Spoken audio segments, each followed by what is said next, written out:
Fala galera, tudo beleza? Começando por aqui mais um Moretti Talks, dessa vez com um super convidado, um amigo que a vida me deu, para falar de um assunto maravilhoso, turma. Dr. Rafael Conte aqui comigo hoje. Rafa, muito obrigado pelo seu sim, muito obrigado pelo seu aceite. É uma honra ter você aqui com a gente hoje, meu irmão. É um privilégio poder passar esse tempo aqui contigo e poder conversar a respeito de um tema tão importante para a população. Um tema de uma relevância absurda para a população e com um cara que tem uma experiência sensacional nesse sentido, né, Rafa? São muitos anos de se dedicados à cirurgia e muitos anos dedicados a serviço específico de fissuras aqui no Mato Grosso, né, meu irmão? Obrigado, Cláudio, primeiramente pelo convite. Também para mim é um prazer estar aqui com vocês, né, falando desse assunto que eu particularmente sou apaixonado, né? E que desperta muito interesse e muita curiosidade de muitas pessoas, né? A gente ouve falar pouco, então sempre que a gente pode estar entendendo um pouquinho mais e sabendo um pouquinho mais sobre o assunto é sempre bom, né? Tá esclarecendo para o pessoal. Show de bola. E o mais importante é recebendo a informação de quem realmente está lá no dia a dia fazendo o serviço acontecer, né, Rafa? Bacana. Galera, o Moretti Talks tem como objetivo levar informação para a população. Inicialmente esse projeto foi criado para a população de Rondonópolis. Se Deus quiser, a gente vai conseguir expandir o nosso Mato Grosso, Brasil afora, com informação de qualidade. Então o objetivo é esclarecer assuntos específicos em relação à odontologia, sobre dúvidas do dia a dia da população e ajudar que as pessoas tomem melhores decisões frente aos tratamentos, aos desafios de tratamento odontológico que elas precisam passar, tá bom? Nosso podcast, ele vai ao ar uma vez por semana, tá? Então toda semana aí tem um episódio novo para vocês no ar. E tá disponível tanto no YouTube como no Spotify, ambos com áudio e vídeo, pessoal. Rafa, eu queria apresentar seu currículo, meu irmão. Eu vou pedir licença para você que eu fiz uma cola aqui para poder te apresentar aqui. Fica à vontade. Eu passei os últimos 30 dias tentando decorar seu currículo e eu não consegui. Capaz. Então eu fiz uma cola aqui para poder te apresentar, meu irmão. Dr. Rafael Conte, ele é formado pela Universidade Unopar de Londrina, né, Rafa? Isso. Especialista em cirurgia e traumatologia bucomaxilofacial pelo HG, na Unic, cirurgião bucomaxilofacial do Hospital Regional aqui de Rondonópolis e serviço de fissuras labiopalatinas de Cuiabá, no HG. O Rafa também é professor de graduação e professor de pós-graduação. Eu tive particularmente uma experiência maravilhosa em trabalhar do seu lado nos anos de Unic, na graduação, e nas parcerias também na Escola de Odontologia, no nosso curso de especialização de implante. Então, o tempo que eu trabalhei contigo do seu lado foi uma honra poder conhecer. Como ser humano, você é um cara fantástico, mas profissionalmente, bicho, eu vou falar um negócio para você. Eu poucas vezes vi pessoas com tanta seriedade, pessoas com tanto objetivo como você. Inclusive, tive a oportunidade de falar para isso para você outras vezes. E agora, então, turma, com o alcance que o nosso podcast tem, cara, o Rafael é um cara extremamente diferenciado, cara de uma seriedade absurda, de uma competência inabalável, Rafa. Então, os anos que a gente trabalhou, foi maravilhoso trabalhar do seu lado. Eu aprendi muito contigo, cara. E ter você aqui hoje no podcast para conversar sobre esse assunto realmente é uma honra, meu irmão. Obrigado pelo seu sim mais uma vez, tá bom? Valeu. Rafa, como é que tá a sua rotina atualmente, meu irmão? Conta pra gente, como é que tá o dia a dia? Então, a rotina tá sempre um pouquinho carregada, né? Mas para esse ano de 2023 tiveram algumas mudanças. Como você sabe, a gente trabalhou junto lá na faculdade de odontologia. Eu saí do cargo de coordenação para me dedicar um pouquinho mais ao consultório e outros projetos paralelos que eu levo, né? E até a questão do grupo do serviço de fissuras, né? As custas desses quase 2 anos que eu fiquei na coordenação da faculdade, estava um pouco difícil de eu ficar indo a Cuiabá. E agora que eu tomei essa decisão, eu sair desse cargo, eu estou retomando a minha rotina de pelo menos ir todo mês ir lá em Cuiabá, poder fazer o serviço principalmente de enxertia, né, nas crianças entre 8 e 11 anos de idade. A gente vai conversar um pouquinho mais sobre esses tempos, né, de cirurgia.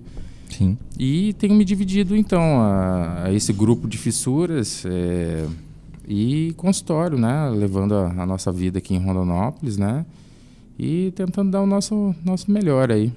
Instituto Nova Face. Isso. Você e sua esposa, né, Aline? Eu e minha esposa, Aline, ortodontista e endo, né, hoje tem feito muito mais orto do que endo, né, e alguns outros colegas que têm ido fazer alguns outros serviços para a gente também, junto com a gente.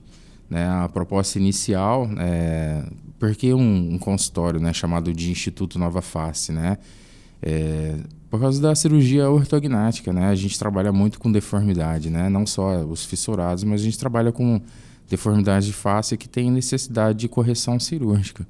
Então, por isso que a gente escolheu esse nome aí. Esse nome teve um apadrinhamento também do Dr. Abel, né, que você conhece bem lá de Cuiabá. Sim. Ele é Instituto da Face e aí ele mesmo sugeriu pra gente, né, quando a gente veio para Rondonópolis, né, ele falou, não, coloca aí Instituto Nova Face que vai ser bacana para vocês. Cara, que bonito.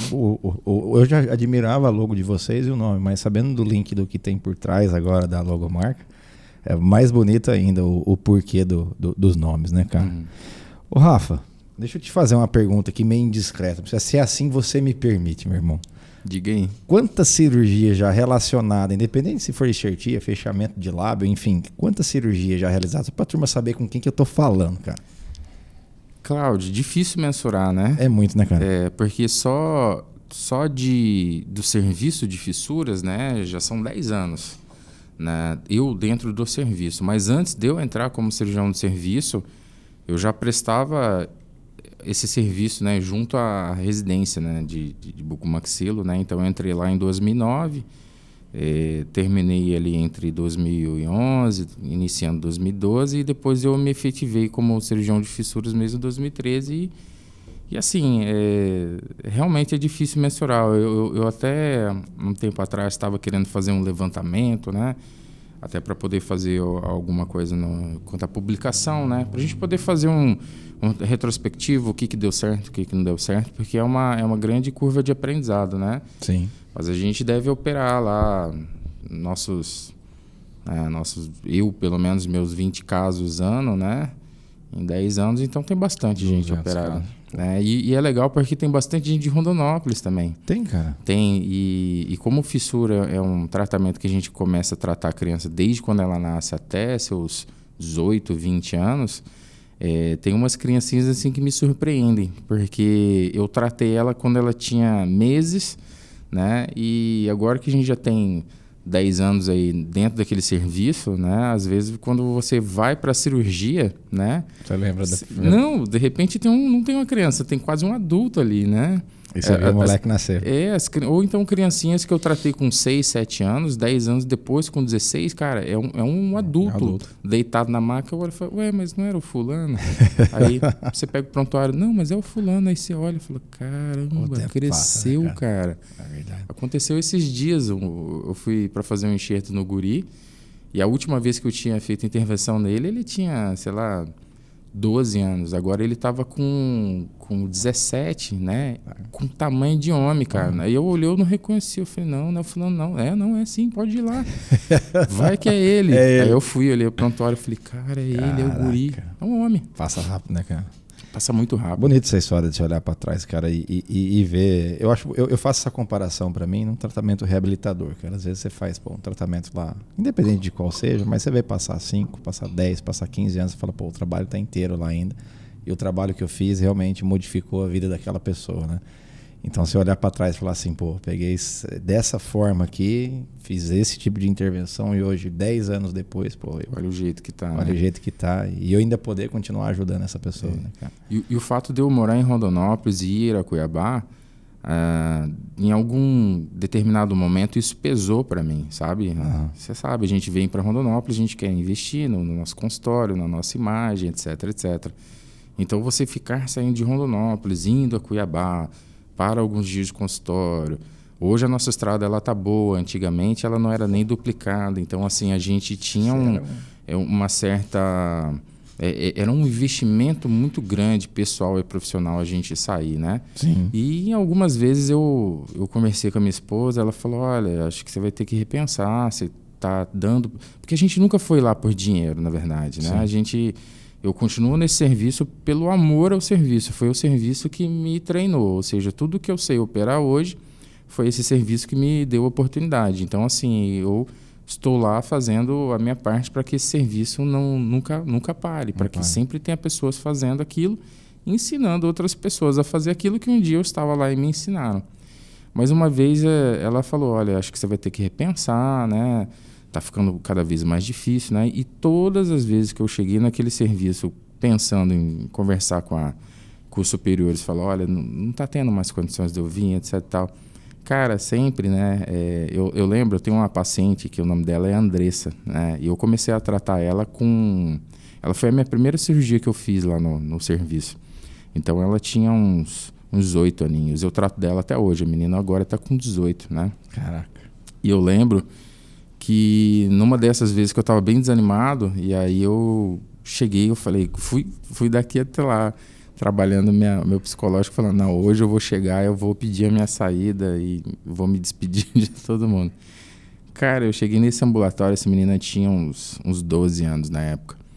Eu cheguei no ambulatório, ela estava lá no final do corredor, cara. Na hora que eu entrei pela porta, cara, essa menina disparou, correu, velho, me deu um abraço, cara. Falou assim, este é meu doutor. Não tem dinheiro no mundo que compra isso. Como que eu saio daqui, cara? Não tem como sair. Como que eu saio, né? Jeito, e não só os pacientes, a equipe me recebe muito bem, né? Eu chego lá, os caras fazem festa. Pô, o Conte veio, vai passar 2, 3 dias com a gente aqui. E é muito gostoso, cara, estar com pessoas que querem aprender, que querem fazer a mesma coisa que você.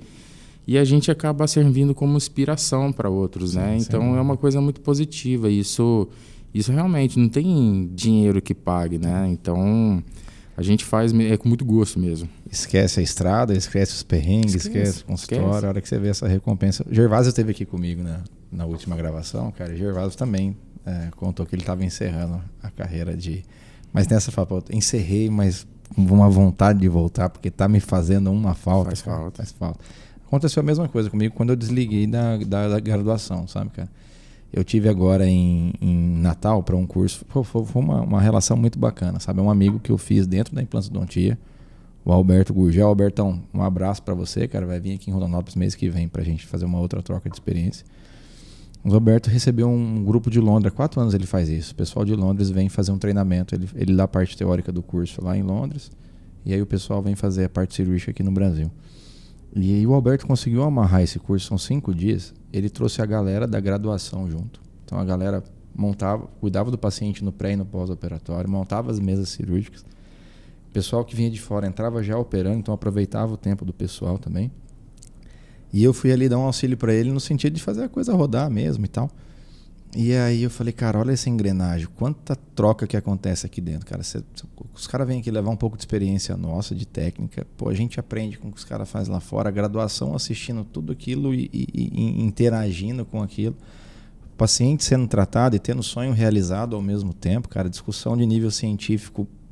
Então, esse meio do ensino, né, da educação, cara, ele permite que a gente, apesar de ter bastante sacrifício, né, cara, porque, pô, estrada, sai de casa, deixa a esposa, deixa filho, né, pô, coloca a vida em risco, uma risco, estrada... É sempre um risco.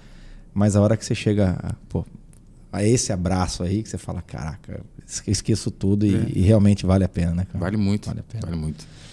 Show de bola, Conte. Então, para finalizar aqui esse primeiro bloco, na carreira de docência, hoje você assumiu a coordenação, foi depois de mim, não foi depois da DAI, né? Depois da professora DAI. DAI. Fiquei de 2021, meio de 2021, até agora janeiro de 2023. 2023. Aí eu saí da coordenação e continuo como professor da graduação. Você está com qual disciplina agora, Conte? Eu tô com os estágios, né, que a gente faz à noite, né? São clínicas noturnas, né? Que a faculdade ela oferece. E aí eu tô terça, quarta e quinta com o pessoal de 7º, 8º e 9º semestre. Tá. Né? Eu vou aproveitar o espaço aqui para divulgar, cara. Eu acho que assim, a Unic faz um trabalho diferenciado. O grupo de professores que está lá são pessoas com currículo fantástico e com vontade de fazer a coisa acontecer. Sim. A professora Ana Paula Lucena, uma pessoa que eu tenho uma admiração maravilhosa, de uma garra. Queria aproveitar esse espaço, Conte, para divulgar aqui o pessoal que deseja fazer tratamento com a Unic. Até o pessoal me desculpa, você tem o contato da galera? Eu posso passar aqui para a gente colocar. Nós vamos deixar aqui então um espacinho. O telefone. Ô, William, onde que eu ponho aqui o dedo? Pode ser aqui em cima assim? Pode ser. Pode ser aqui? Para baixo? Tanto faz? Não, Bom, vou deixar aqui embaixo assim, então. Beleza? Legal? Só fazer uma pequena correção. A Unic ela virou a Anhanguera, A Anhanguera, né? cara, verdade. A faculdade Anhanguera de Rondonópolis, né? Só entrar em contato, né? A população que tiver interesse em fazer tratamento, né? É bem bacana. Eu sempre falo para os alunos, né? Recebam os pacientes, né, com o mesmo carinho que eles se colocam aqui à disposição e com o mesmo carinho que eles vêm para cá tratar com a gente. É importante. É importantíssimo. Nós vamos deixar o contato aqui embaixo, então. Vocês vão ligar para fazer o agendamento direto lá para passar pelo processo de triagem, tá, pessoal? Isso. Faculdade Anhanguera, pessoal. Me perdoe o erro, Conte. Conte, fissuras lábio-palatinas. Primeira coisa, a nomenclatura está correta? Lábio-palatinas, lábio-palatais, lábio-leporinas. Eu acho que lábio-leporinas deixou de ser utilizado há um bom tempo, né? Deixou de ser utilizado porque leporino ele vem dos lépores, né? Aqueles bichinhos lá da África, né? E aí acabou que... Pejorativo, né? Virou pejorativo, né? Hoje a gente chama de fissuras lábio-palatais, pode ser lábio-palatinas também, não tem problema. E são, né, anomalias, né, são falhas durante o crescimento, né, o desenvolvimento da face, né, e que geralmente elas acontecem ali entre a 3ª e a 4ª semana de gestação ali intrauterina. Então é por isso que muitas vezes, né, a mãe ela acaba não sabendo lidar com isso, porque assim ela por muitas vezes 3ª, 4ª semana ela não sabe ainda que está gestante e às vezes ela está cometendo aqueles excessos ou aquelas dificuldades de alimentação ali e aí acaba acontecendo esse tipo de problema. E na vida intrauterina já tem muita coisa acontecendo, muita coisa muito importante acontecendo nesse momento. Exatamente. Né? Rafa, como bem definido para você, cara, como acontece, me fala uma coisa. A partir desse momento, para definirmos, esse aqui é o processo. A fissura lábio-palatina nada mais é do que isso. Descreve para mim assim, de uma forma bem simples. Nada mais é do que isso. Ela nada mais é do que uma falha no fechamento, né, dos arcos branquiais, que a gente chama assim, né? A face ela vai se formando através de alguns arcos. Tá.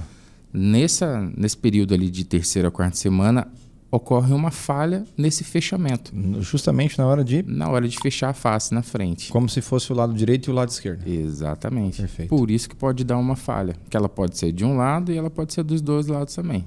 Acontece muito mais de um lado só do que dos dois lados. Mas também existe essas falhas que ficam ali, as duas partes sem formar direito. Tá. E aí quando a gente pensa nessa falha de fechamento... e ela pode acontecer de um lado ou dos dois lados, seria do lado direito ou do lado esquerdo, mas também existem níveis de complicação, se eu posso chamar assim, desse fechamento. Existem falhas mais simples, que cirurgicamente se resolve de uma maneira mais simples, mas também existem falhas mais graves, que o tratamento é mais longo, é isso? Perfeito. As falhas elas podem ser só do lábio, tá. Elas podem envolver o céu da boca e pode ser uma coisa combinada, ela pode ser tanto do lábio atravessando até o céu da boca. Então, assim, cada uma tem uma proporção dessa falha, né? Pode ser mais simples ou um pouco mais complexo também. E ela também pode ser associada a algumas síndromes, né? Aí o caso se torna um pouco mais diferenciado, mais complexo. Tá. Você tem, só para ver se ficou claro para mim, tá? Eu posso ter uma falha de fechamento isolada no lábio, por exemplo. Pode. Eu posso ter uma falha de fechamento isolada no céu da boca. Só lá com o lábio perfeito. Perfeito. E eu posso ter uma falha que ela sai do lábio e ela atravessa até... ela é contínua. Todo mundo. Inclusive no rebordo, na gengiva. Exato. Passa a região dos dentes, a região do lábio, a região do céu da boca. É uma fenda completa. Ela inicia na região anterior da face, né?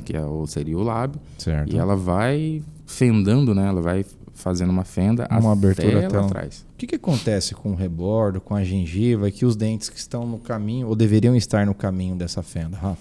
Todos os tecidos eles estão presentes. A única diferença é que, como houve uma falha de fechamento, então os tecidos eles estão bagunçados lá dentro. Entendi. Né? Então, assim, por muitas vezes, na região da falha, o dente, como ele está fora de posição, ele acaba se tornando inviável para manutenção. Ali. A gente tenta colocar ele na posição correta, né, do rebordo ali, mas muitas vezes esse dente acaba se perdendo, né?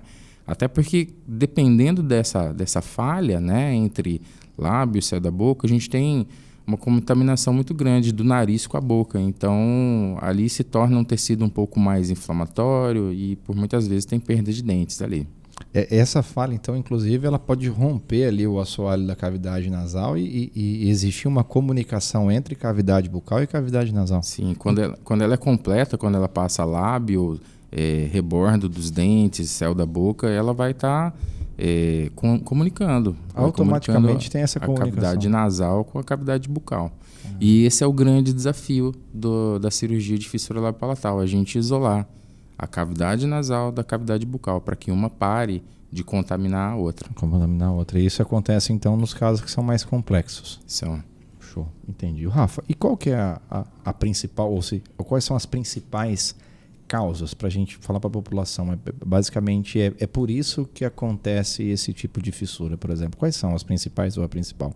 A principal causa, com certeza, é desnutrição durante a gestação, né? Na população mais sofrida, na população mais carente, né? Por muitas vezes a mulher ela não sabe nem que está gestante ali na 3ª, na 4ª semana, né? Então ela ainda está fazendo algumas práticas ali, não está se alimentando da forma correta, não está fazendo acompanhamento pré-natal, não está tomando ácido fólico e as vitaminas corretas, né, para a gestação, né? Existe também associação com o uso de drogas e álcool, né? Mas com certeza a desnutrição, a falha na alimentação, ela com certeza é a principal para cometer as fissuras labiopalatais. E também a questão genética, né? Quando você já tem essa genética na sua família, você está mais propenso a ter esse tipo de caso, sim. Esse tipo de condição. A gente poderia separar, então, Rafa, como se fosse em 2 grandes grupos, um grupo de fator genético e um grupo de fator ambiental, que poderia influenciar. Didaticamente seria dessa forma? Poderia. Legal. Show de bola, Rafa. Em relação ao diagnóstico, cara, como que o pessoal descobre que existe uma maneira de você prever que isso vai acontecer? Ou realmente você só consegue ver isso após o nascimento? Como é que é realizado o diagnóstico assertivo disso aí? Hoje o diagnóstico ele tem sido feito até em vida intrauterina ainda, porque os métodos, né, de ultrassom, né, acompanhamento pré-natal, eles estão muito evoluídos, né? Então é possível se identificar se há esse tipo de fissura, né, esse tipo de falha de fechamento da face ainda durante a gestação. E a partir do momento que a criança nasce, ela já vai ser acompanhada, né? Porque é um tipo de indivíduo que ele vai ter um tratamento durante uma boa parte da vida dela, né? Pelo menos até ele chegar na fase adulto jovem, vai ser um paciente que ele vai estar em acompanhamento. A criança nasce, a primeira cirurgia é feita no lábio, né? Quando ela tem fissura labial, com o intuito de fechar o lábio para que a criança se amamente e se alimente de uma maneira mais correta. Para fazer a sucção. Para fazer a sucção, né? E a partir do momento que a criança ganha peso para a cirurgia, né? Porque essa cirurgia é feita com anestesia geral, certo. Então ela vai estar liberada para ser feito esse procedimento. Geralmente ali com 5, 6 meses de vida, quando ela tem esse peso correto para a cirurgia. Então é feito o fechamento do lábio. Então, de 0 a 6 meses, de 0 a 6 meses vai ter um acompanhamento. Tá. Né? Em alguns casos, quando é associado a algumas síndromes, né? Por exemplo, existe uma síndrome que a gente chama de sequência de Pierre-Robin. Tá. Ela, além da fissura, principalmente palatal, ela também tem um retroagnatismo muito acentuado, ao ponto de prejudicar totalmente a respiração.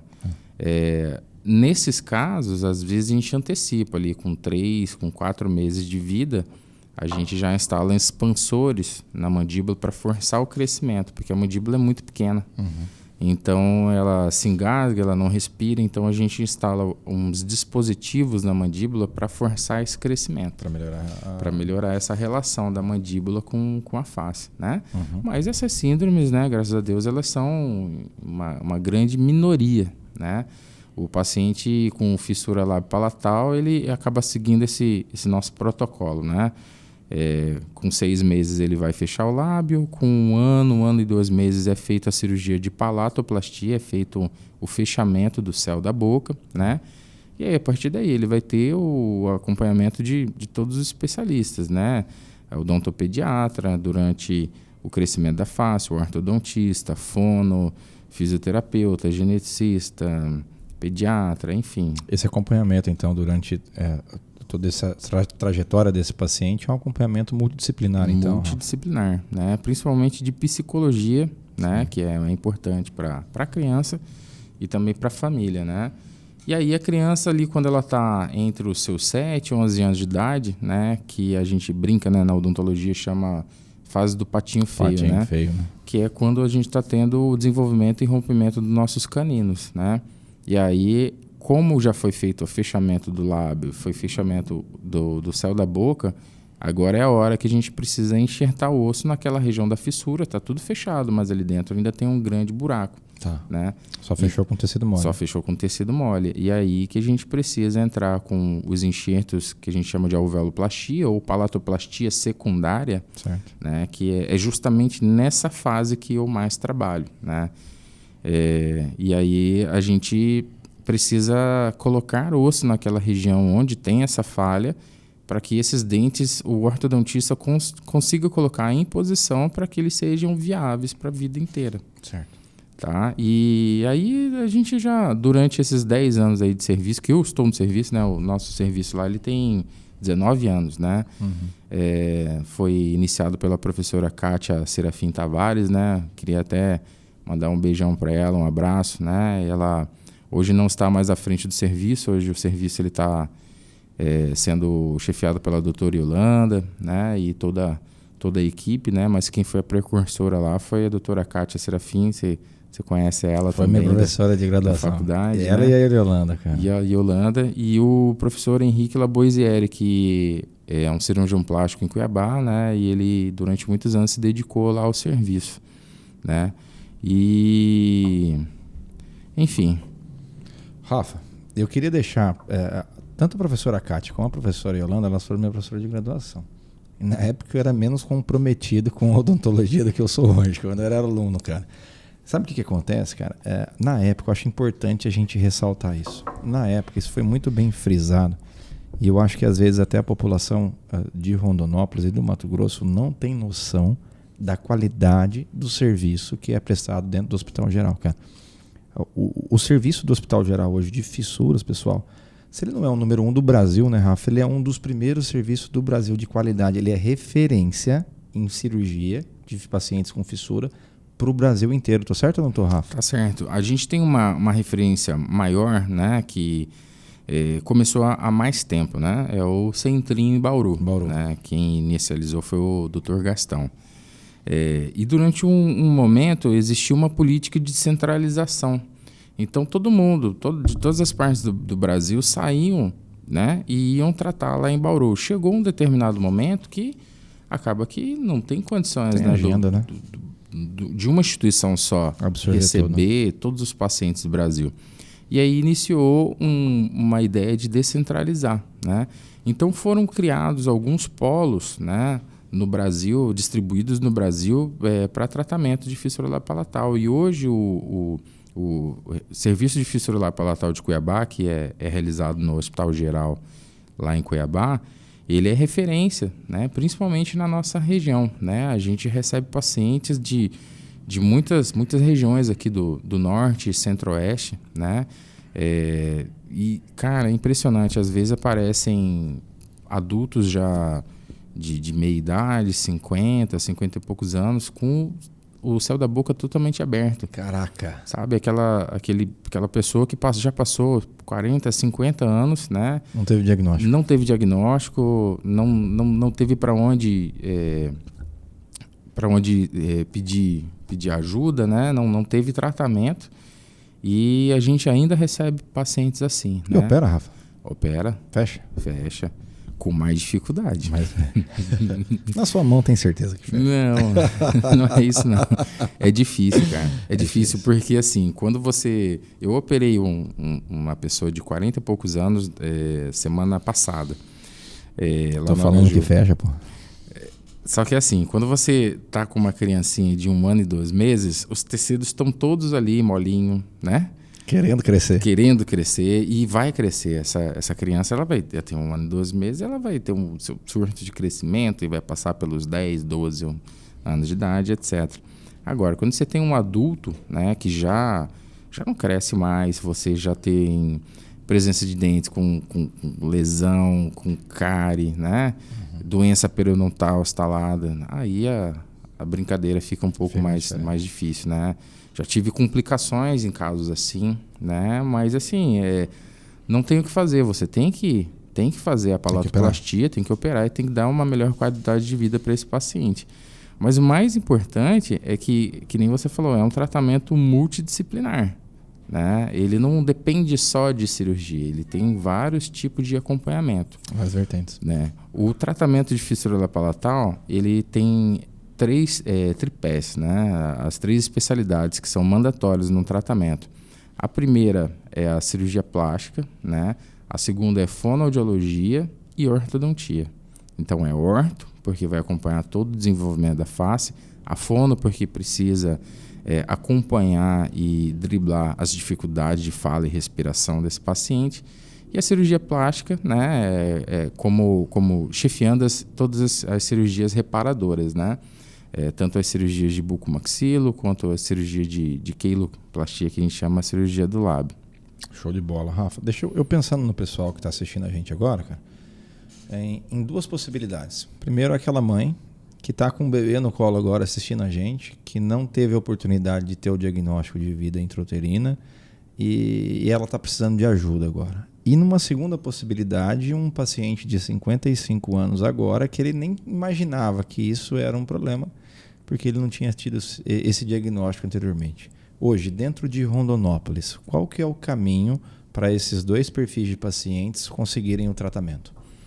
Hoje, graças a Deus, a gente tem muito mais informação, né? Há 10 anos atrás, eu às vezes recebia alguns pacientes lá no hospital regional, procurando por cirurgia, por tratamento, né? E as pessoas, os próprios colegas, não faziam ideia de que em Cuiabá tinha um serviço dessa magnitude, né? Então, quando eu vim para cá, a gente começou primeiro a fazer um trabalho de informação. Divulgação, né? Divulgação, informar esses pacientes que apareciam lá, a gente encaminhava para o HGU, né? Na época era HGU, depois virou só HG. E hoje a gente já tem uma certa política assim, de conhecimento, né? O paciente ele pode procurar um posto de saúde, ele procura um atendimento SUS e ele vai ser encaminhado e referenciado, né? Via central de vagas para tratamento lá no Hospital Geral, né? Caso tenha alguma dificuldade de encontrar essas pessoas que possam fazer esse encaminhamento, pode procurar a gente mesmo, né? A gente acaba dando alguma orientação, passando o telefone.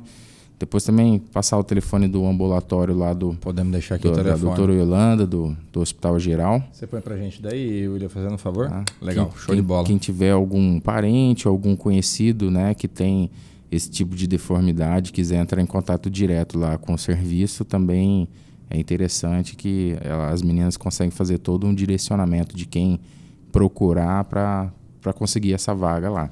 O Hospital Geral, então, não é um hospital de portas abertas específico, precisa ser referenciado. Precisa ser referenciado através da nossa central de vagas do Estado. Show de bola. Então existe como se fosse... Existe uma fila de espera, mais ou menos, ou não? Não chega a ser uma fila?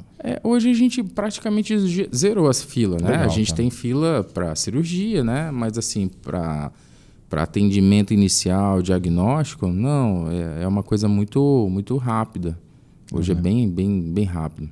Eu lembro que na época que eu era aluno de graduação, cara, a gente teve um estágio dentro do Hospital Geral, na época HGU ainda, Hospital Geral Universitário. Era na pediatria, a professora Cátia, a professora Yolanda também estavam por lá. E a gente fazia o cuidado como era a pediatria, a gente fazia o atendimento de gestante, de orientação à criança que ia nascer. Às vezes era uma bebê recém-nascida, então a gente ensinava a higienização com fralda, com água filtrada e tal. Mas sempre eu entendo hoje que era um suporte já ao serviço de fissuras, porque já atendia o pessoal, né? E nessa época, cara, a gente tinha uma ideia já da magnitude que era o serviço por conta do volume de paciente que tinha, cara. Mas tinha uma dúvida muito comum na época. Eu estou falando de 2008, 2007, talvez 2009, quando eu estava na graduação. E existia uma dúvida comum que os professores faziam questão na época de ressaltar aos alunos, olha, o dentista que faz esse tipo de procedimento, né? Você falou em cirurgia plástica, né? E na época existia essa ideia de que precisava ser um médico, de que precisava ser um cirurgião plástico e tal. E a gente, como aluno, tinha o sentimento na época do seguinte, pô, é um dentista que realmente faz isso, pô, é um dentista. Ainda existe essa... Ou não, isso já passou e tal, é bem claro hoje para a população? No nosso serviço, acaba não sendo tão firme assim, né? Mas, por exemplo, eu já tive a oportunidade de ficar alguns dias no Centrinho, lá em Bauru, e por ser um hospital maior, é um serviço que já tem mais de 50 anos, né? E ele é ligado à USP Bauru, então eles têm uma outra forma de ver algumas coisas, né? Então, por ser um lugar maior, com muitas equipes, eles acabaram fazendo essas divisões, né? Por exemplo, fechar o céu da boca e fechar o lábio é a equipe de cirurgia plástica que faz. O médico. O médico cirurgião plástico, e a bucomaxila ela fica nas palatoplastias secundárias, a veloplastia, enfim. Tá.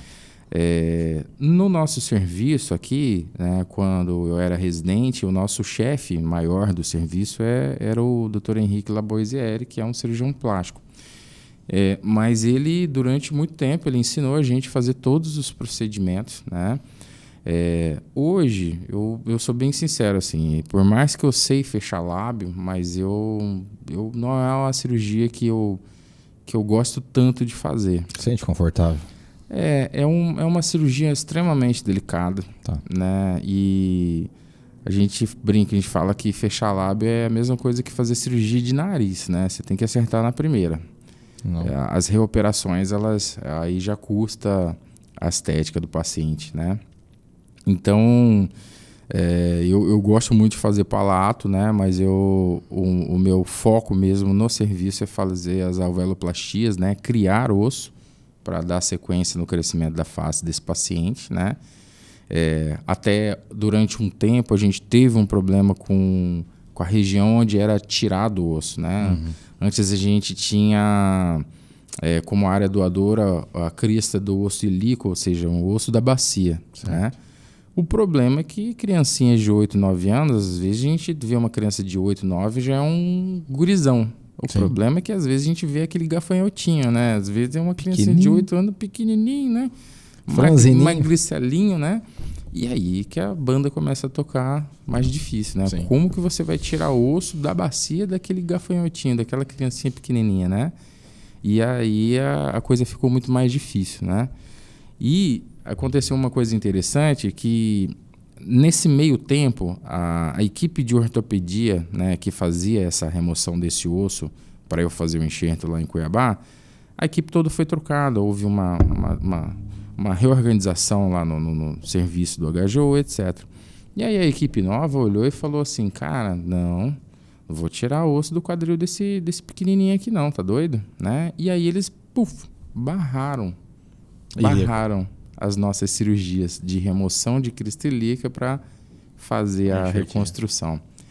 Aí, rapaz, isso aí foi ano de 2016, eu acho. Aí eu fiquei bastante tempo sem operar, porque a não ser que fossem pacientes que já tinham saído da fase correta de operar, a gente não estava mais podendo operar, né? Aí eu falei, caramba, o que eu vou fazer agora? Aí era próximo do meu aniversário, eu faço aniversário em outubro. Aí eu falei, cara, eu vou me dar um presente de aniversário. Eu vou ficar uns dias lá, eu vou comprar uma passagem, eu vou ficar lá em Bauru. Porque lá é a referência, né? E aí eu cheguei lá, fui muito bem recebido, né? O pessoal, cara, maravilhoso. A equipe da da doutora Roberta, me recebeu muito bem na área da bucomaxilo, fiquei quase uma semana com eles lá. Aí fui chorar minhas pitangas, né? Falei, pô, cara, tô com um problema assim, lá em em Cuiabá, e pipipi, blá. Sabe o que eles falaram? Cara, nós estamos com o mesmo problema. Aí Você foi em busca da solução? Eu falei, cara, eu vim aqui... Não era pra vocês me falarem isso, não, que vocês estão com o mesmo problema. Era pra você me dar uma solução. O que vocês estão fazendo aqui? Eu vim, né? Nessa época tinha um cara, o Nicolau. Ele era um mestrando lá. E o cara estava começando a estudar fibrina leucoplaquetária. Ah lá. Aí que começou o meu gosto pela fibrina, né? Aí, cara, ele começou... Para quem não sabe, fibrina é um componente do nosso próprio sangue mesmo. Você tira sangue da pessoa, centrifuga, pega a parte regenerativa do sangue e você usa, né? Para alguns enxertos odontológicos.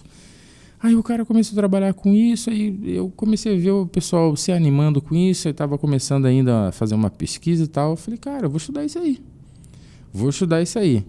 Voltei para Rondonópolis, né? O primeiro curso que eu achei em fibrina leucoplaquetária foi do professor Leonel Oliveira, que inclusive foi lá em Campo Grande, no Instituto Ayub. Aí eu parti para lá. Lá com o Eduardo? Eduardo Ayub, aprendi a fazer a fissura, aprendi a fazer a fibrina leucoplaquetária. E aí voltei lá pro serviço de Cuiabá. Falei, ó, galera, estive lá em Bauru e os caras fazem assim, estão começando a fazer assim, estão com o mesmo problema que a gente e nós vamos na mesma vertente. E aí a gente começou a estudar a fissura. Aí a gente fez uma campanha, comprou as centrífugas, comprou todo o material e aí foi instituído fissura, no tratamento de fissura, o uso da fibrina leucoplaquetária. Porque já que não tinha como tirar o osso do quadril, né? Para levar para essa região da fenda, a gente usava o osso sintético, né? O osso biomaterial, que ele é feito através de matriz óssea bovina, usava as células regenerativas da criança e a gente entra na região do queixo e tira só o ossinho medular. Vai lá, escava o ossinho medular. Celularizar. Pronto. Acabou. Então hoje a parte de enxertia é feita com biomaterial, um pouquinho de autógeno e fibrina também. E fibrina leucoplaquetária. Essa é a mistura hoje. Faz um grande stick bone, né? Abre, isola a parte nasal da parte bucal e... Como você isola a parte nasal da bucal? Sutura, né? Porque, que nem eu falei lá no início, os tecidos estão lá. Só precisa reorganizar. Só que eles estão todos bagunçados. Entendi. Então você tem que soltar os planos do tecido e você ir costurando por partes. É um trabalho Primeiro artístico. a gente costura a parte mais interna, a parte de nariz, depois a gente começa a costurar a parte mais de mucosa, tem que isolar o osso, né? Coloca esse ossinho novo para fazer a parte da enxertia e depois a gente tem que fazer o recobrimento, que seria com o tecido da própria gengiva do paciente. Show. Claro que em alguns casos, né, perdeu o tempo, já tem cárie, já tem má higienização, então assim, começa os pequenos desafios durante o tratamento. Ô Rafa, eu queria deixar duas coisas bem claras para a população, cara, que eu acho que são dois pontos legal da gente reforçar, se você topar comigo. Já entendi que eu posso ter o diagnóstico de duas formas, pode ser através de ultrassom durante a gestação ou logo após o nascimento, aí visível, tá? Já entendi isso. Eu queria recapitular contigo o passo a passo dessa trajetória do paciente, seja da maneira mais simples, então eu tenho só uma fissura de lábio ou só uma fissura de palato, como é que é a trajetória desse paciente, ou do caso mais complexo, como é que esse paciente, durante quanto tempo e quais são as etapas exatamente que ele vai percorrer, para que fique bem claro isso para a população. E após essa pergunta, depois eu repito se for necessário, o papel de cada um da equipe multidisciplinar, qual é a importância de cada um deles, para a gente deixar isso bem reforçado para a população. Beleza. Quanto à fissura, ela pode ser uma fenda só no lábio. Tá. Ela pode ser uma fenda que ela pode ser só no céu da boca. Legal. E ela pode ser uma fenda que ela começa no lábio, passa pela região dos dentes e vai até o céu da boca. Me fala a trajetória desse paciente, assim, o que vai acontecer na vida desse paciente que tem a fissura ou só no lábio ou só no palato? Ele nasceu, quando ele ganha peso para ser submetido à primeira cirurgia, né? vai ser quando ele tiver com 5 a 6 meses de vida. 6 meses, primeira intervenção. Qual que é o objetivo dessa? Fechar o lábio. Fechar o lábio ou o palato? Ou não, só lábio? Não, só o lábio. Só lábio nesse momento. Só lábio. Legal. Com 6 meses de idade, só o lábio. Só lábio. Tá? Porque daí a criança ela vai conseguir mamar melhor e vai ganhar mais peso e vai voltar, vai continuar o seu crescimento. Melhora o processo de sucção. Show de bola. Exatamente. Nasceu 6 meses lábio para melhorar o processo de sucção. Exato. E seguindo? 1 ano e 2 meses, né, é fechado o céu da boca. Legal. Né, porque daí ela vai ter o primeiro fechamento ali da comunicação da boca com o nariz. Tá. Né? Então ela vai melhorar drasticamente ali a alimentação, ela não vai ter mais problema de regurgitação. Um problema muito recorrente com o lábio aberto, né, deixa exposto a parte interna do nariz acima do céu da boca. Né? Então, uma criança com o céu da boca aberto, ela tem infecções recorrentes de ouvido, né? Então, a gente já vai zerar esses problemas. Então, 6 meses a primeira intervenção, fecha lábio. 1 ano e 2 meses a segunda intervenção, fecha o palato. Pessoal, palato é o termo técnico do céu da boca, é o nome técnico do céu da boca, tá, pessoal? Céu da boca no termo técnico é palato. Às vezes a gente fala palato, às vezes a gente fala palato, mas nada mais é do que o céu da boca. Céu da boca. 1 ano e 2 meses, fecha o céu da boca, melhora a qualidade da alimentação. Então, com 6 meses... Diminui as infecções de ouvido. Diminui as infecções de ouvido. Legal, porque você fecha essa comunicação. Então, o paciente que ele tem fissura no lábio ou no palato, com 1 ano e 2 meses, está encerrado o procedimento cirúrgico, depois acompanhamento. Essa primeira fase de tratamento cirúrgico, sim. Certo. Né? Aí ele vai ter todo um acompanhamento, né, de outros especialistas durante esse crescimento. Mas ele vai ter que voltar em cirurgia, né?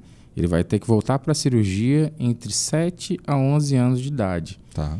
Né, que é a hora que estão nascendo alguns dentinhos, está tendo a troca de dentes de leite por dentes permanentes, né, dentes que não são mais de leite, né? E é nessa hora que a gente precisa intervir fazendo enxertias secundárias, né? Porque foi fechado o lábio e foi fechado o céu da boca. Porém, existe um grande buraco ali ainda naquela região. Então a gente agora tem que criar o osso nessa região, até porque durante o crescimento da face houve uma falha e as duas partes não fecharam. Certo. A gente fechou o lábio, fechou o céu da boca, mas o osso ele não está fechado ainda. E aí entra o enxerto. Aí que entra as enxertias secundárias. Qual a idade? Entre 7 a 11 anos de idade. De 7 a 11 anos, aí você vai mexer com reconstrução do tecido ósseo. Reconstrução de tecido ósseo. Né? Legal. Muitos pacientes, né, pela própria cicatriz do lábio, né, a cicatriz ela faz com que ocorra um atraso de crescimento antero-posterior da maxila. Certo. Então, é uma tendência muito grande de que o paciente fissurado ele fique classe 3. Né? Porque a cicatriz ela segura o crescimento maxilar anterior. Entendi. Né? Então, por muitas vezes, com 18 anos, a gente faz ortognática para reposicionar essa maxila. Não todos, uma grande parte dos pacientes fissurados. Né? 6 meses fecha lábio, 1 ano e 2 meses fecha palato. Entre 7 e 11 anos, reconstrução de tecido duro, de osso. Aos 18, em alguns casos, na maioria deles, cirurgia ortognática por conta do crescimento. E ainda existe a necessidade de talvez de uma reabilitação com implantes, que seria um quinto? Tem? Sim. E antes disso, uma rinoplastia. Já tem uma rinoplastia. Para aumento da columela. Tá. Porque o narizinho deles ele é mais curvadinho, ele é preso aqui embaixo. Tá. Né? Então, o plástico e o otorrino fazem uma cirurgia de aumento de columela, uma rinoplastia para soltar o nariz e devolver o formato normal do nariz. Com quanto tempo? Esse aí também é por volta dos 18, né? Tem que se avaliar muito, é bem avaliado para ver se vale a pena fazer antes ou depois da cirurgia ortognática. Tá. Sempre que possível fazer depois, né? Porque você vai fazer uma manipulação cirúrgica da maxila, vai trazer a espinha nasal anterior para frente. Então é mais interessante fazer ortognática e ali com 20 anos fazer a rino. Tá, entendi. Porque você define o perfil do paciente e depois você aumenta a columela dele. E aí, algumas vezes, você ainda precisa de instalação de implante para poder... E muitas vezes. Em muitas vezes. Né? Porque, por muitas vezes, a gente acaba perdendo dentes ali próximo à região de fissura, por contaminação, periodontite, etc. Então, fazendo essa reconstrução, a gente consegue, no futuro, instalar implantes, né? A partir do enxerto que foi realizado lá aos 7 aos 11 anos. A partir desse enxerto. Show de bola, cara. Tá claro, turma? Cara, que fantástico. Para mim tá ficando muito claro, Rafa. Eu acho que o desenho da sequência cronológica, acho que a gente está conseguindo deixar isso bem claro, tá? E nessa fase, nós estamos falando que uma criança nasceu com essa condição. Nós estamos falando que ela vai ter 5, 6 intervenções cirúrgicas até os 20 anos de idade, basicamente. Ela nasce acompanhada pelo serviço durante 20 e poucos anos, né? A gente tem pacientes de mais idade, paciente de 40, né? Tem uma paciente especial, cara, que eu tava falando, a gente estava falando, eu comecei a lembrar dela, cara. É uma história até um pouco triste, sabe? Que mexeu muito comigo. Ela é uma senhora que ela não tem dentadura, né? Porque, primeiro que ela é bem classe 3, porque ela tem uma maxila para trás, né? Porque ela tem sequela de fissura. E ela tinha a abertura na parte do alvéolo ainda. Foi fechado o lábio, né? Mas a parte de céu da boca foi pouco fechado. E essa senhora, ela hoje deve ter uns 50 e poucos anos. E nasceu numa família carente, etc. E ao longo da vida foram tirando os dentes dela, na expectativa de colocar uma dentadura. A história é triste, cara, porque ela mexeu demais comigo, cara. Até me emociona um pouco quando eu lembro disso. Ela não tinha dentadura, cara. No dia que a mãe dela faleceu, a mãe dela usava dentadura, cara. Ela disse que ela pegou aquela dentadura e colocou na boca pra ela tentar se ver a primeira vez na vida com dente, sabe? Olha o quanto que isso é forte, cara. Isso aí mexe demais com a gente, cara. A gente, graças a Deus, a gente tem tudo, né, cara? A gente não precisa de muito pra ser feliz, né, cara? E ela só queria se ver um dia na vida com dente, cara. E no dia que ela teve essa oportunidade, ela colocou e ela se olhou no espelho. Ela falou, nossa, um dia eu quero ter dente. Né? E olha como é grande esse tratamento, né? Poxa vida, para fechar aquele céu da boca dela com aquela idade que ela tem, deu um trabalho, cara. Um trabalho gigantesco, porque a gente fechava, ficava uma fístula, né? E aí começava a contaminar e fechava de novo. Nossa, só eu operei ela umas 3 vezes. Caraca. E aí qual foi a ideia, né? Vamos colocar implantes, né? E ela nem tinha tanto osso assim. Eu abri a maxila, eu enfiei implante onde dava. Onde tinha. Sabe? Eu falei, não, aqui. Entrou o implante, né? A ideia, cara, é fazer uma protocolo, né? Em classe 3. Projetando a barra. Não, em classe 3 mesmo? Em classe 3 mesmo. Pra gente cortar, fazer uma cirurgia ortognática e encaixar com a...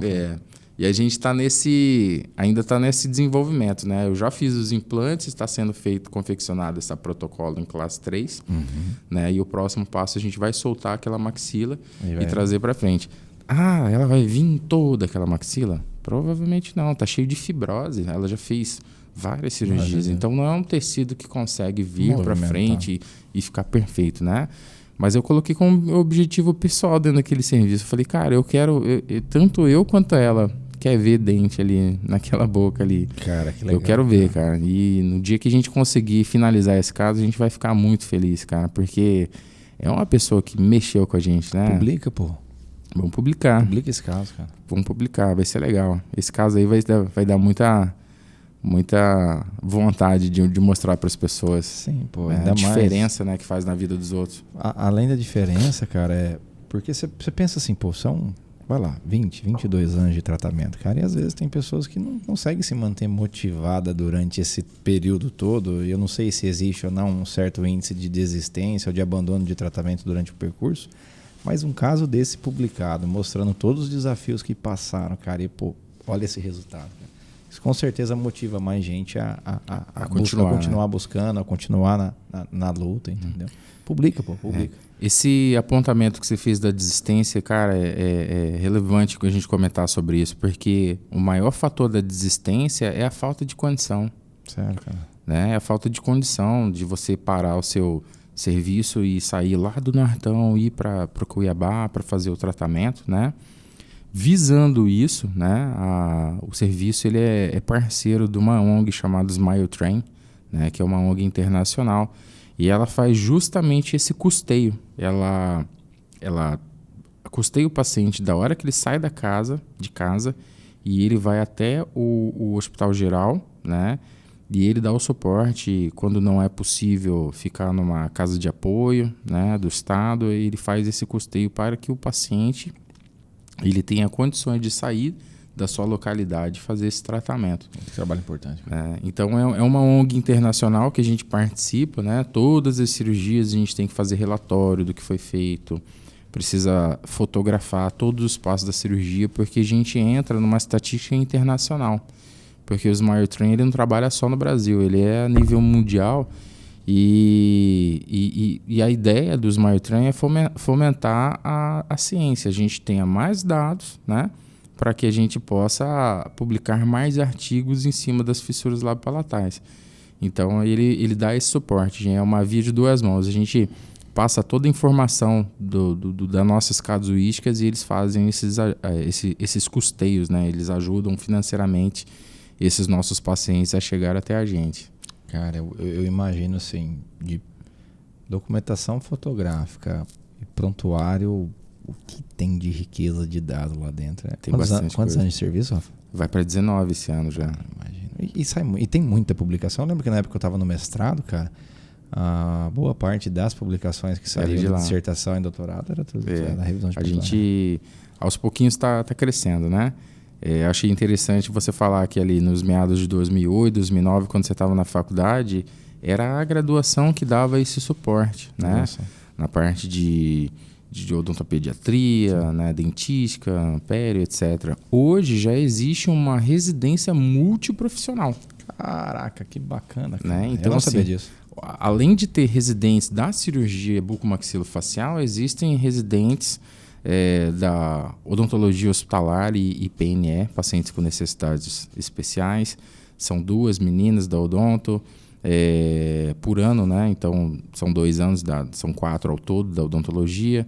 Tem residentes da enfermagem só para isso, residentes da fono, residentes da nutrição. Caraca. Né? Então, assim, ficou uma coisa muito legal, porque cada profissão ali montou a sua própria residência dentro da multiprofissional para dar justamente esse apoio a essas crianças desse serviço. Que legal, cara. Então, uma coisa que só cresce, né? A gente vai passando por lá e a gente deixa nossas sementinhas também, e quem vai passando vai ampliando. Eu estive em Cuiabá, acho que foi semana passada, e aí as meninas estavam até apresentando os seus trabalhos, né? Dos seus projetos que elas vão usar como trabalho de conclusão da residência, né? E o trabalho de uma colega lá, ela estava traçando o perfil dos nossos pacientes do serviço, né? Para quê? Para que a gente tenha como identificar ao certo quem são essas pessoas, né?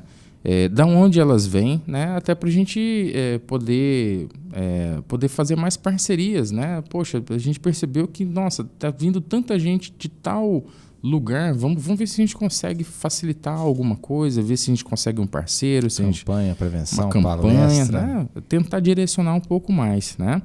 E para ela fazer esse trabalho, ela teve que fazer uma retrospectiva, né? Aí ela teve que ir lá olhar que em 2004 a doutora Kátia começou, e aí em 2008 a gente conseguiu alta complexidade através do Ministério da Saúde, etc, né? E aí ela começou a falar aquilo, cara, aí começou a vir um filme na minha cabeça, né? Porque eu entrei lá em 2009, a gente não tinha muita coisa, né? A gente tinha acabado de conseguir a alta complexidade, aí o negócio estava crescendo, enfim. E aí eu falei para eles, fiz um comentário que olha a importância, né, de quem passou por ali manter os registros, manter o padrão, manter a qualidade do serviço, porque hoje alguém que entrou ano passado pode fazer uma retrospectiva, levantar os dados e a gente ter isso fomentando a ciência, né?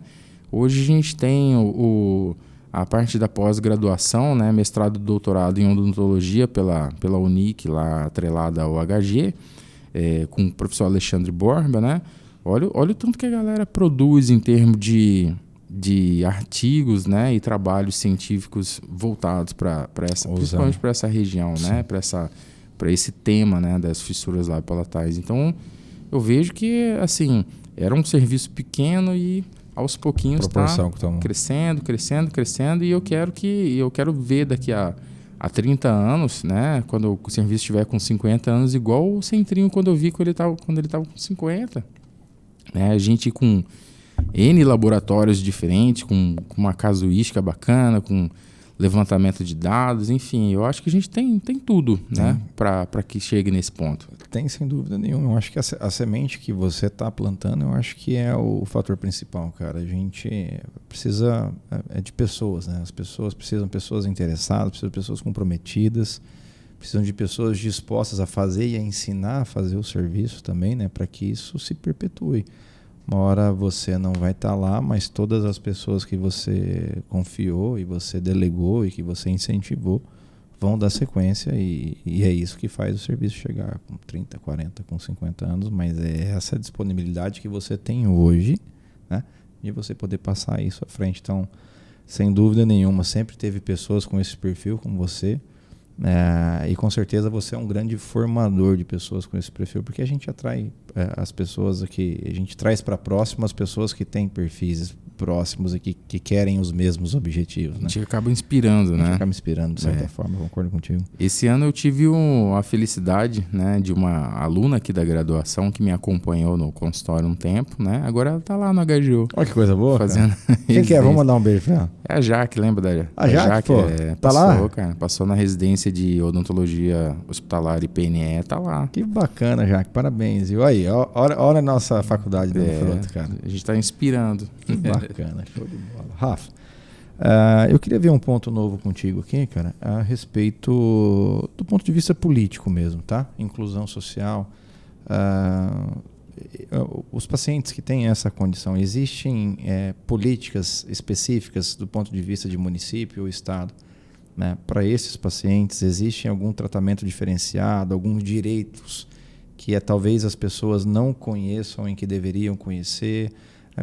Do ponto de vista assim, político, como é que é essa situação, cara? Cara, infelizmente não existe uma política própria, específica, né, para fissura labiopalatal, né? Acaba entrando no mesmo balaio de gato do SUS, né? SUS. A gente conta com parceria, sim, de prefeitura, trazer esses pacientes, né? Mas hoje a gente conta muito mais com ONGs, com incentivo privado, né? O próprio serviço ele faz campanhas, todo ano a gente faz calendários, né? Com as fotinhas das crianças, todos os meses, né? Ele tem algumas fotos, etc.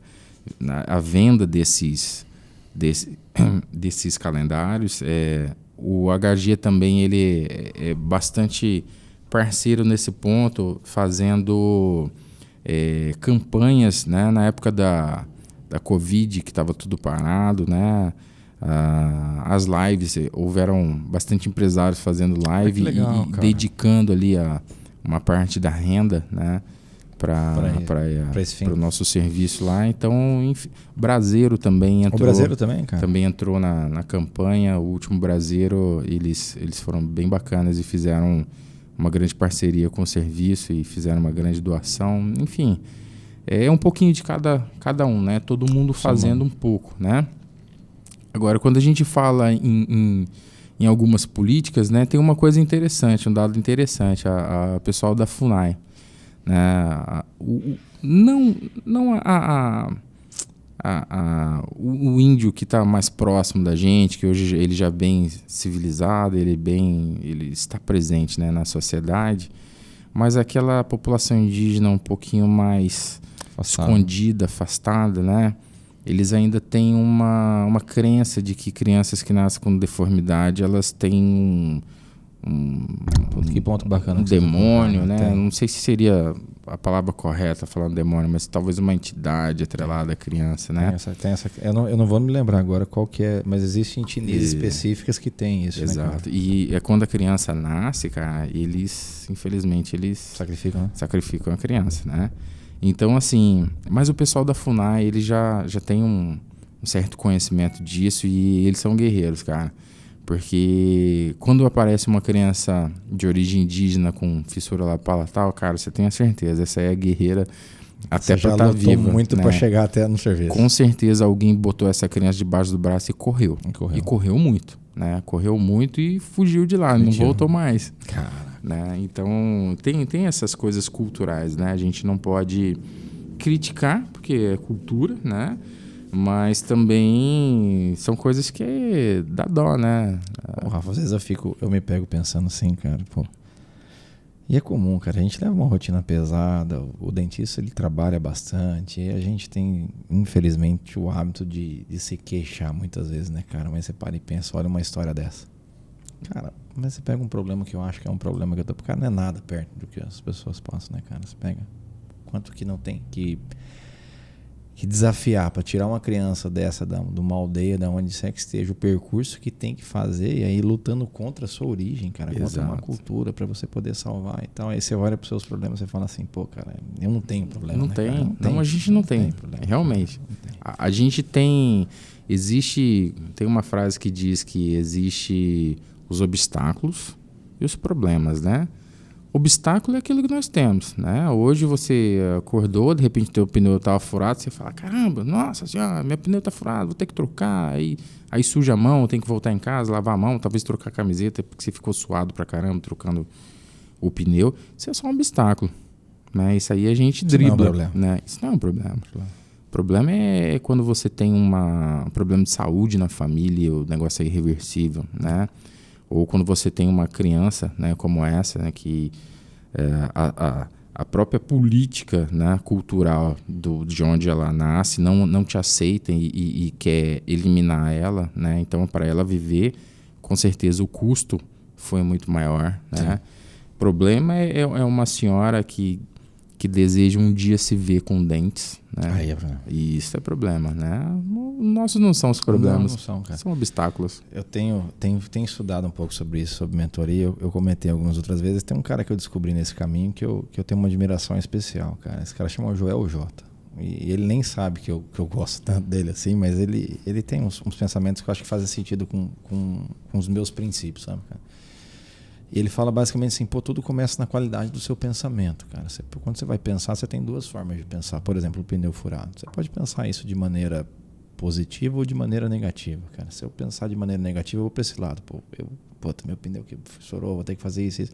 Ou você pensa de maneira, cara, meu pneu furou, mas graças a Deus eu tenho 10 minutos aqui, eu posso trocar, eu ainda tenho um step que está cheio, então você olha as coisas pelo lado positivo. Então você pensa positivo, você reage de maneira positiva, automaticamente você tem resultados positivos nessa vida. Então, mas o poder do controle disso está no pensamento. Se você pensa negativo, automaticamente você reage de maneira negativa e automaticamente você vai ter resultado de maneira negativa, né? O pensamento gera um sentimento, né? Exato. Esse é o ponto. Pensamento gera sentimento. Então, se é um pensamento positivo, gera um sentimento positivo, né? Exato. E aí te gera automaticamente uma ação positiva e ação positiva, resultado positivo. Exatamente. Pensamento gera sentimento, sentimento gera ação e a ação gera resultado. E aí, às vezes, a gente nessa maluquice que a gente vive do dia a dia, correria e tal, a gente tem uma tendência de gerar pensamentos negativos, né, cara? A gente for no dicionário, o dicionário tem 3 vezes mais palavras negativas do que palavras positivas. E a gente vive falando isso, pô, deu errado, pô, vai dar ruim, pô, vai isso, pô, vai... Na verdade não, cara, na verdade a gente vira a chave, muda, que a gente consegue, e diante de situações dessa que faz a gente falar, pô, cara... Eu não tenho problema. Eu não tenho problema. Eu não tenho problema. Não tenho problema. Essa pessoa tem problema. Cara, que reflexão. Eu chego a arrepiar, pô. É complicado. Que reflexão boa, cara. Eu acho bacana o trabalho com criança fissurada, principalmente que, assim, se trabalha com uma população que ela já é agredida, né, cara? Cara, não deve ser fácil você... Assim, você tá esperando um filho, de repente ele vem com uma deformidade, né? Se falta um dedinho, 2 dedinhos, eu acho que tudo é contornável. Agora, a partir do momento que você vê uma deformidade gritante assim na face, né, onde existe uma fenda, né, que vai não só influenciar na estética, mas essa criança vai ter uma dificuldade de alimentação, dificuldade de respiração, né, dependendo do tamanho e que nem a gente falou da complexidade da fenda, né? Então tudo começa muito cedo, né? Até os cuidados, né, no mamar, né? A mãe, na hora que ela vai dar o leite para a criança, ela tem que deixar a criança mais sentada possível e por muitas vezes com o indicador ela vem e fecha, veda, para que a criança consiga fazer sucção, né? Então é uma das formas que todas elas são orientadas no serviço através das enfermeiras, através da fono, né, da psicóloga, enfim. Mas é uma população que ela já tá agredida, né? Uma criança com fissura lábio-palatal, ela vai para a escola, ela com certeza ela vai ter um estigma ali de inferioridade, vai ter um certo preconceito dos amiguinhos, porque criança é criança, fala, brinca, né? E acaba ofendendo, né? Sem muita malícia, né? É coisa de criança mesmo, né? Mas com certeza é uma população sofrida, sim, psicologicamente sofrida. Sem dúvida nenhuma, Rafa.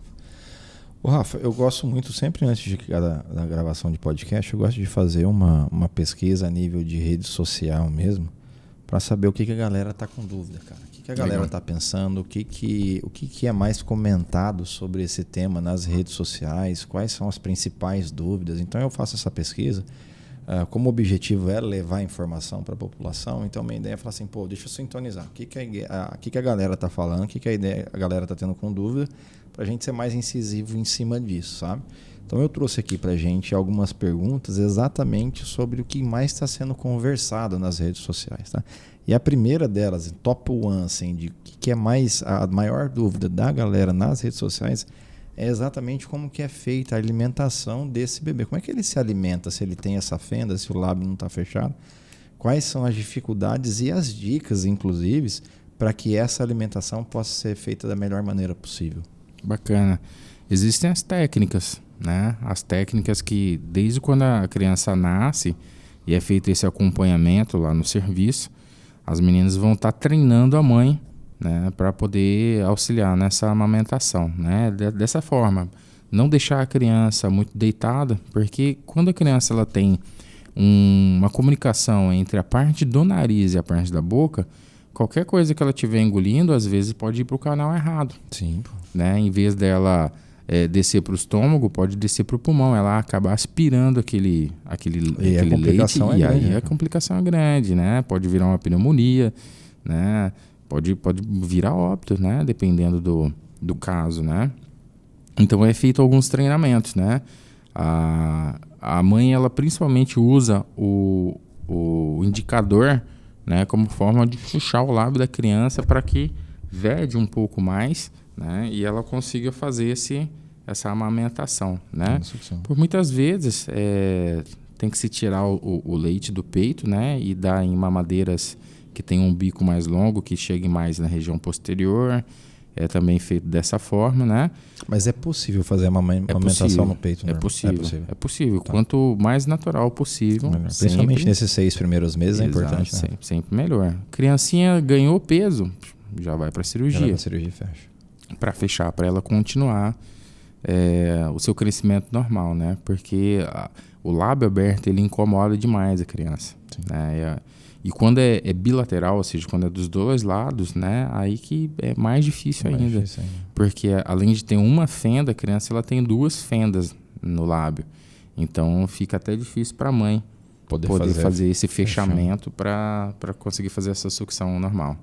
Ô Rafa, em relação à higienização, cara, existe a rotina de higienização nesses primeiros meses de vida, até chegar na primeira cirurgia, ela é semelhante, ela é igual à higienização de quem não tem? Ou existe algum cuidado específico que a mãe precisa ter com a criança nessa fase? Bacana, interessante isso, né? A higienização ela é a mesma, porém tem que se dar atenção principalmente à higiene da parte nasal. né? Porque ali vai ter muco, né? Vai ter algumas secreções, né? E vai estar um junto com o outro. Junto com o outro. Um buraco junto com o outro. Como que a mãe faz isso com eficiência, cara? Com cotonete, com a fraldinha, né? Por muitas vezes a criança vai se alimentar, acaba que o alimento sai da boca e vai para a região do nariz, né? Então, querendo ou não, vai ter uma reação da mucosa nasal, vai criar mais muco, então precisa fazer uma... A mucosa que não está preparada para isso. Né? Em vez de cair na mucosa bucal, que está preparada para isso, ela vai acabar indo para a mucosa nasal, e isso aí vai irritar um pouquinho mais a região nasal, vai criar mais muco, então é por isso que precisa fazer uma boa higienização ali com cotonete da região. Show. E tomar bastante cuidado, né, para que esse líquido não vá muito lá atrás, principalmente quando o paciente ele é amamentado deitado, né, porque como o céu da boca está aberto, há um índice muito grande de infecção de ouvido, né, pela escorrer, né, líquido ali para a região interna da cabeça, né, acaba tendo as otites, né, com recorrência e, infelizmente, é uma consequência mesmo. Eu acho que só é importante, Rafa, você me corrige se eu estiver errado, mas eu acho que assim, talvez não seja tão claro isso para a população, que essas cavidades, independente se o paciente tem essa condição ou não, essas cavidades elas já têm uma comunicação natural entre elas. Né? Então, cavidade bucal, cavidade nasal, tal. Então, tudo isso se comunica. Quando essa fissura está presente, essa comunicação é mais ou menos deliberada, né? Ela é grande. Então, a alimentação, a mucosa, tudo isso circula de uma maneira mais simples. Por isso que é mais fácil de acontecer as infecções, é isso? Correto. Perfeito. Show de bola, Rafa. Uma das perguntas também que a população faz nas redes sociais, cara, inclusive pergunta no Google mesmo, tá? Uma das perguntas mais presentes no Google é como é que é a perspectiva de qualidade de vida dessa galera. O cara, independente de qual seja o grau de complexidade, como é que vai ser longevidade, como é que vai ser a qualidade de alimentação, relacionamento, do ponto de vista estético, como é que fica isso, deixa cicatriz, não deixa cicatriz?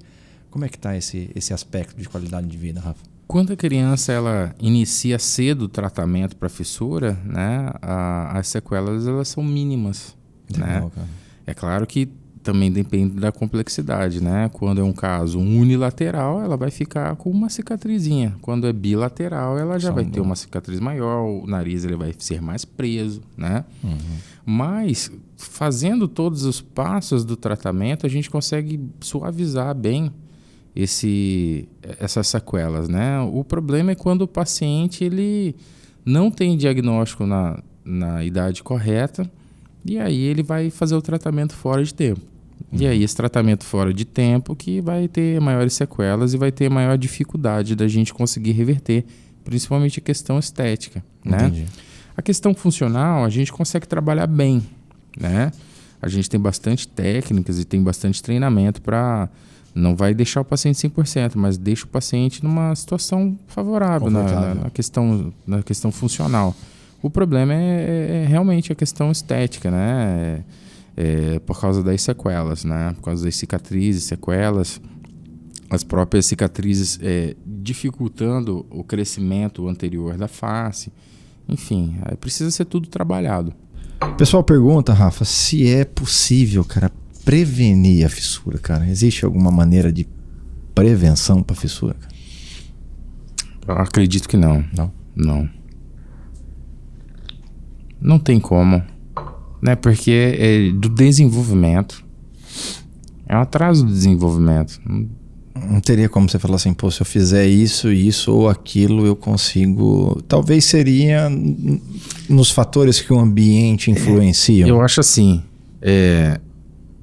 quanto mais cedo a pessoa souber que ela está gestante e fizer um pré-natal, fizer um acompanhamento, né? A gente sabe que ácido fólico, né?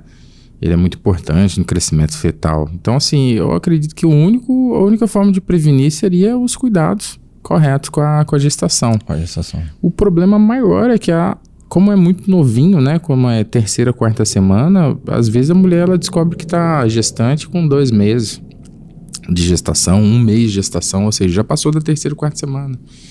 E às vezes não teve o cuidado adequado nessa fase. Cuidado. Né, eu tenho uma história bem bacana, cara.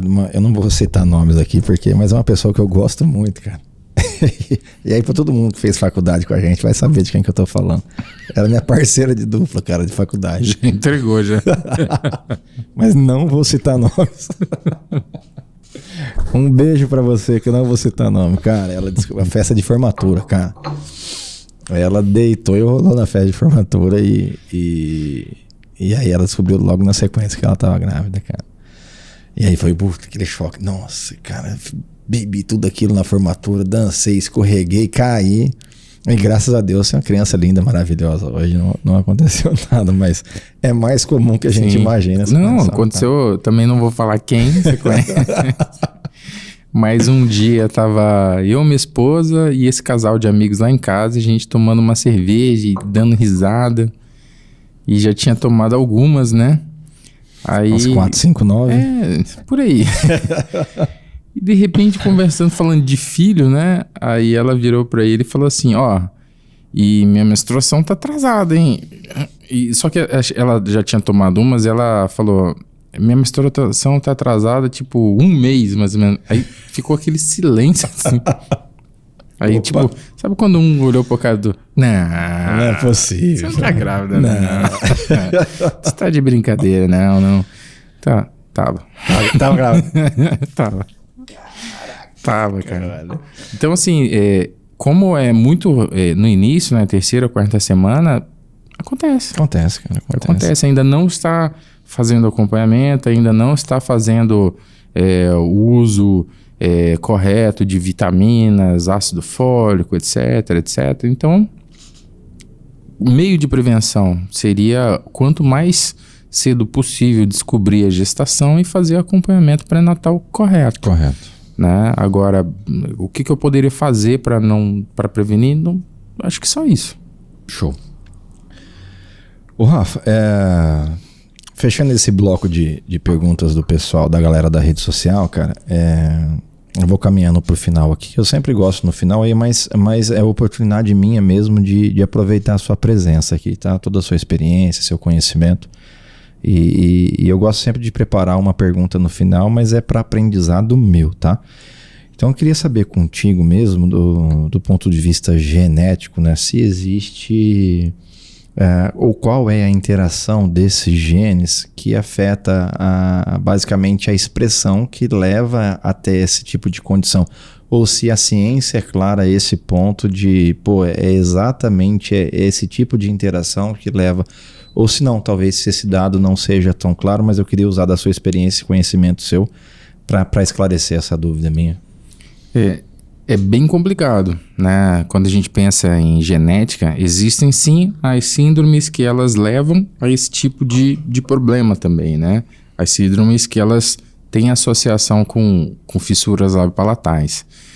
Mas a gente não tem um desvendamento genético ali que consiga apontar corretamente causas, né? Qual que seria a sequência? Qual que seria? Que a gente entende hoje, né? Que fissura labiopalatal é uma doença multifatorial, né? Ela tem uma questão genética quando os pais ou avós já tenham tido algum tipo de fissura, né? Mas com certeza o meio externo, né? Desnutrição, abuso de substâncias listas, né? Com certeza é o que mais faz o que mais acomete, né? Para aparecimento desse tipo de deformidade. Show de bola, Rafa. Rafa, eu queria de coração te agradecer, cara. Imagina, cara. Eu acho que foi um baita papo. Eu acho que a gente conseguiu esclarecer muita coisa, tirar muita dúvida aqui. Nós vamos ajudar uma galera bacana com esse podcast a levar informação, como é que é a rotina, alimentação, dificuldade, perspectiva, onde é que as pessoas procuram serviço. A gente falou muita coisa bacana. Eu espero que você em casa tenha aproveitado tanto quanto a gente aproveitou aqui, turma, tá bom? E se você aproveitou, faz um favor pra gente. Vamos fazer esse canal crescer, vai. Deixa seu like, se inscreve no canal, ativa o sininho aqui, fazendo um favor para que você receba as notificações do nosso podcast. É muito importante pra gente e é muito importante que esse canal cresça para que a gente continue levando informação para a população, principalmente que mais precisa. Então eu vou deixar aqui de novo, Rafa, meu agradecimento, um espaço final para uma mensagem para a galera aí. Rafa, o que você falaria para a galera que tem essa condição aí, meu irmão? Bom, primeiramente agradecer o convite, né? Me sinto honrado estar aqui contigo, né? Que nem eu falei para você, a odontologia, principalmente de Rondonópolis, está precisando desse gás, né? E essa ideia que você teve é fantástica, tá conversando, disseminando o conhecimento, agrega muito valor, né, a tudo que a gente faz aqui.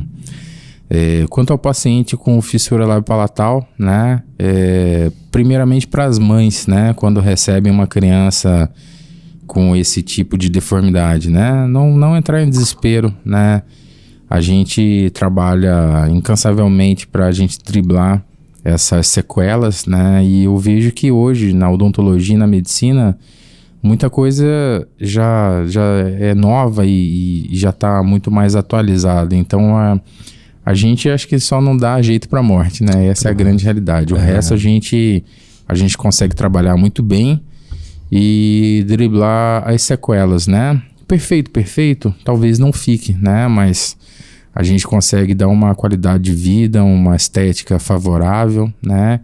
E todo profissional que trabalha com fissura, ele trabalha com muito carinho. Ele trabalha não por dinheiro, tenho certeza disso.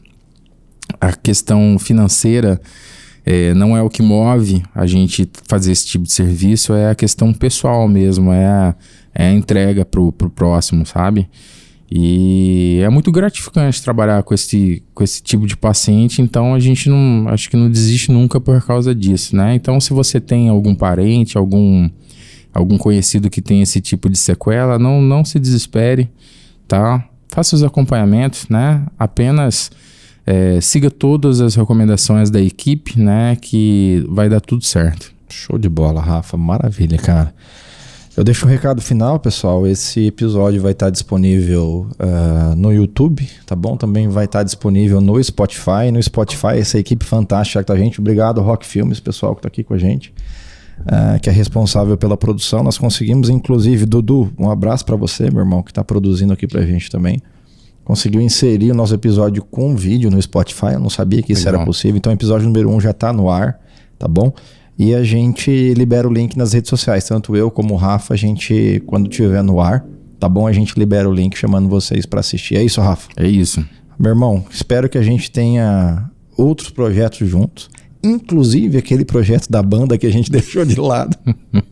Cara, pra quem não sabe, a gente teve um projeto lá. Eu li agora 2019, né? Foi. 2019. Foi ontem. Ontem, de montar uma banda de dentista aqui em Rondonópolis. A ideia eu acho que foi bacana, mas ela nunca saiu do papel. Nunca saiu do WhatsApp. Nunca saiu do WhatsApp. O grupo chamava Banda Dente ainda. E existe até hoje o grupo, né? Ô Rafa, nós podíamos pelo menos assim, não vamos criar o compromisso de fazer uma banda, mas pelo menos tocar uma vez junto. Eu acho que uma vez junto, eu acho que já é satisfatório. Já é satisfatório. Em quase 5 anos. Então, de todos os projetos aí que eu tenho certeza que a gente pode desenvolver junto ainda, vamos também esse aí pra gente se divertir um pouco, tirar ele do papel. Vamos sim, é importante, né, cara, ter uma válvula de escape, né? Sim, pô. E eu acho que a música, ela é fantástica pra isso, né? Pra gente colocar nossas emoções, colocar... Né? Eu falo que é um hobby, mas eu levo a música como um hobby sério, sabe? Eu gosto bastante de tocar, então tô sempre me dedicando a isso. Quando me convidam para tocar, eu faço força para ir, porque eu gosto muito. Você é multi-instrumentista, né, Rafa? Eu toco um pouquinho de cada coisa, cara. Batera, guitarra, contrabaixo... Quando eu fazia faculdade, quando me perguntavam, você faz o quê? Geralmente eu falava assim, eu toco guitarra, baixo, bateria, teclado, piano e faço odontologia nas horas vagas. Se eu pudesse só viver da música... Quando eu estava no terceiro colegial, eu comentei isso com meu pai, ele quase arrancou minha cabeça. Não queria muito, não. Não. Mas assim, realmente, música é uma coisa muito bacana de você fazer como hobby, sabe? Talvez como profissão eu não daria certo na profissão de músico, né? Porque música envolve muito sentimento, né? Por exemplo, a gente trabalhar com cirurgia, com reconstruções, a gente treina. Né? Então, assim, chega um momento que de repente você acordou cansado, mas você tem um treinamento para aquilo. Eu acredito que o músico seja da mesma forma, mas quando eu toco, eu gosto de tocar por prazer, eu gosto de tocar com emoção. Então, aquele dia que eu não tô muito legal, eu não gosto muito de tocar. Entendi. Então, talvez eu seria obrigado a tocar, né? E na odontologia, não. No dia que eu não acordo bem, eu trabalho minha cabeça de que eu estou treinado para aquilo vou executar. E tanto a pessoa depende daquilo, também depende daquilo do meu trabalho. E eu vou lá e executo. Isso aí. É importante. E a válvula de escape, cara, é a hora que, pô, a nossa rotina já, assim, pô, simplesmente como dentista, ela já é uma rotina pesada. Exato. Então, se a gente não tem uma válvula de escape, aquele momento que você fala assim, pô, preciso não pensar em nada, cara, preciso aliviar.